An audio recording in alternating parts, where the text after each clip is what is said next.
आप सभी का हमारी जय भक्ति कथा में स्वागत है। आइए सुनते हैं नृष यज्ञ के लिए प्रस्थान की कथा। ऋषि विश्वामित्र ने बताया, हे राम, जनक मिथिलापुरी के राजाओं की उपाधि है जो चिरकाल से चली आ रही है। दूसरे दिन राम और लक्ष्मण अपने नित्य कर्मों और संध्योवंदनादि से निवृत्त हुए और प्रणाम करने के उद्देश्य से गुरु विश्वामित्र के पास पहुँचे। वहाँ उपस्थित आश्रमवासी तपस्वियों से राम और लक्ष्मण को ज्ञात हुआ कि मिथिला में राजा जनक ने धनुष यज्ञ का आयोजन किया है। उस धनुष यज्ञ में देश देशांतर के राजा लोग भाग लेने के लिए आ रहे हैं। रामचंद्र ने गुरु विश्वामित्र से पूछा, गुरुदेव, इस धनुष की क्या विशेषता है और इस यज्ञ का आयोजन का उद्देश्य क्या है? ऋषि विश्वामित्र ने बताया, हे राम, जनक मिथिलापुरी के राजाओं की उपाधि है जो चिरकाल से चली आ रही है। प्राचीन काल में किसी समय देवरात नामक पूर्व पुरुष ने बड़ी निष्ठा और श्रद्धा के साथ यज्ञ किया था, जिसमें उसने देवताओं को भी आमंत्रित किया था। देवताओं ने देवरात के इस यज्ञ से प्रसन्न होकर उसे पिनाक नाम का धनुष प्रदान किया था। यह धनुष अत्यंत सुंदर, भव्य और गरिमामय है और साथ ही साथ यह बहुत भारी और शक्तिशाली भी है। बड़े बड़े बलवान, पराक्रमी और रणकुशल योद्धा तथा सूरवीर इस पर प्रत्यंचा झरनाना तो दूर, इसे उठा भी नहीं सकते। अपनी एकमात्र रूपवती एवं लावण्यमयी कन्या सीता के स्वयंवर के लिए मिथिला नरेश ने प्रतिज्ञा की है कि जो भी पराक्रमी वीर राजकुमार या राजा इस धनुष पर प्रत्यंचा चढ़ा देगा, उसके साथ वे अपनी कन्या का विवाह कर देंगे। अनेक देशों के राजा एवं राजकुमार भारी संख्या में इस यज्ञ में भाग लेने के लिए मिथिलापुरी पहुंच रहे हैं। हम लोगों की भी इच्छा इस यज्ञ को देखने की है, अतः तुम भी हमारे साथ मिथिलापुरी चलो। उसे देखकर तुम लोगों को भी प्रसन्नता होगी। महर्षि का आदेशानुसार राम और लक्ष्मण ने भी विश्वामित्र तथा अन्य ऋषि मुनियों के साथ मिथिलापुरी की ओर प्रस्थान किया। मार्ग में अनेक प्रकार के दृश्यों का अवलोकन करते हुए वे आध्यात्मिक चर्चा भी करते जाते थे। इस प्रकार वे सोन नदी के तट पर पहुँचे। विश्वामित्र सहित सभी ऋषि मुनियों एवं राजकुमारों ने सरिता के शीतल जल में स्नान किया।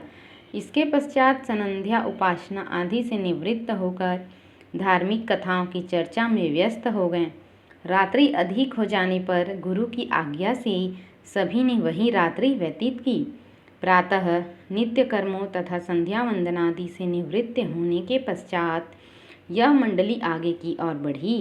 वे परम पावन गंगा नदी के तट पर पहुँचे। उस समय मध्याह्न होने के कारण भगवान भास्कर आकाश के मध्य में पहुँच चुके थे और गंगा का दृश्य अत्यंत मनोरम दिखाई दे रहा था।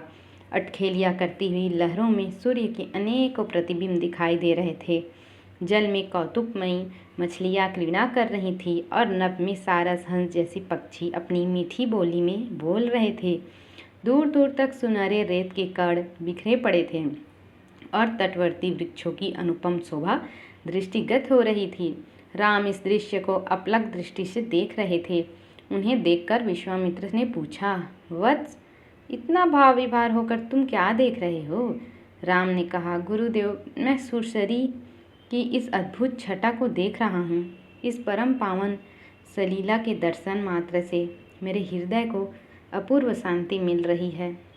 भगवान, मैं आपके श्रीमुख से यह सुनना चाहता हूँ कि इस कलुषहारिणी पवित्र गंगा की उत्पत्ति कैसे हुई? राम का प्रश्न सुनकर ऋषि विश्वामित्र बोले, हे राम, अनेक प्रकार के कष्टों और तापों का निवारण करने वाली गंगा की कथा अत्यंत मनोरंजक तथा रोचक है। मैं तुम सभी को यह कथा सुनाता हूँ। ऋषि विश्वामित्र ने इस प्रकार कथा सुनाना आरंभ किया। पर्वतराज हिमालय की अत्यंत रूपवती, लावण्यमयी एवं सर्वगुण संपन्न दो कन्याएं थीं। इन कन्याओं की माता सुमेरु पर्वत की पुत्री मैना थी। बड़ी कन्या का नाम गंगा तथा छोटी कन्या का नाम उमा था।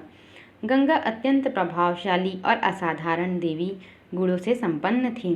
वह किसी बंधन को स्वीकार न कर मनमाने मार्गों का अनुसरण करती थी।